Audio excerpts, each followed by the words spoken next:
மல்கியா அதிகாரம் 1. மல்கியாவை கொண்டு கர்த்தர் இஸ்ரவேலுக்கு சொன்ன வார்த்தையின் பாரம். நான் உங்களை சிநேகித்தேன் என்று கர்த்தர் சொல்லுகிறார். அதற்கு நீங்கள், எங்களை எப்படி சிநேகித்தீர் என்கிறீர்கள்.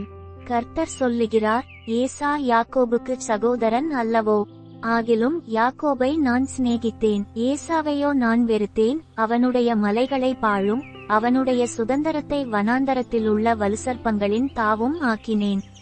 ஏதோமியர், நாம் எளிமைப்பட்டோம், ஆனாலும் பாழானவைகளை திரும்ப கட்டுவோம் என்று சொல்லுகிறார்கள். அதற்கு கர்த்தர், அவர்கள் கட்டுவார்கள், நான் இடிப்பேன். அவர்கள் துன்மார்க்கத்தின் எல்லையென்றும் கர்த்தர் என்றைக்கும் சினம் வைக்கிற ஜனமென்றும் சொல்லப்படுவார்கள் என்கிறார். இதை உங்கள் கண்கள் காணும். அப்பொழுது நீங்கள், கர்த்தர் இஸ்ரவேலுடைய எல்லை துவக்கி மகிமைப்படுத்தப்படுவார் என்பீர்கள்.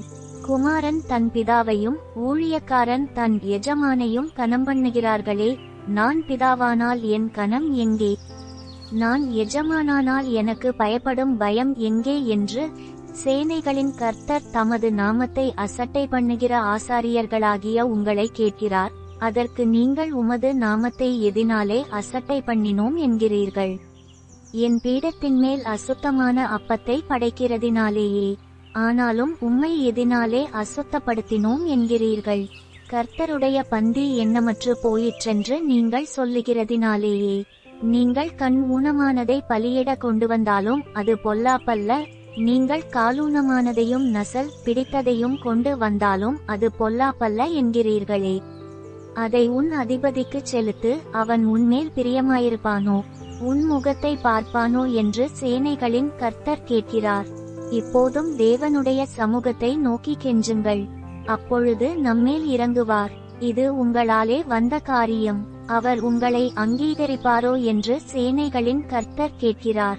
உங்களில் எவன் கூலியில்லாமல் கதவுகளை பூட்டுவான்? என் பலிபீடத்தின் மேல் அக்கினியை கூலியில்லாமல் கொளுத்தவும் மாட்டீர்கள்.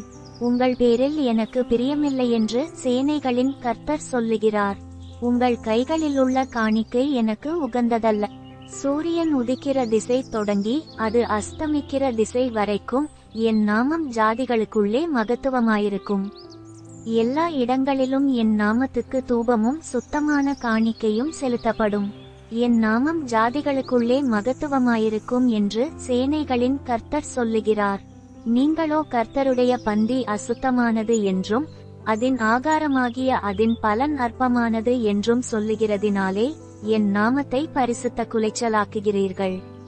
இதோ இது எவ்வளவு வருத்தமென்று சொல்லி அதை ஒரு திறனமாய் பேசி பீருண்டதையும் கால் ஊனமானதையும் நசல் கொண்டதையும் கொண்டு வந்து காணிக்கையாக செலுத்துகிறீர்கள் என்று சேனைகளின் கர்த்தர் சொல்லுகிறார். அதை உங்கள் கைகளில் அங்கீகரித்துக் கொள்வேனோ என்று கர்த்தர் கேட்கிறார். தன் மந்தையில் கடாய் இருக்கையில் கெட்டுப்போனதை ஆண்டவருக்கு நேர்ந்து கொண்டு பலியிடுகிற கபடஸ்தன் சபிக்கப்பட்டவன். என் நாமம் ஜாதிகளுக்குள்ளே பயங்கரமாயிருக்கும். நான் மகத்துவமான ராஜா என்று சேனைகளின் கர்த்தர் சொல்லுகிறார்.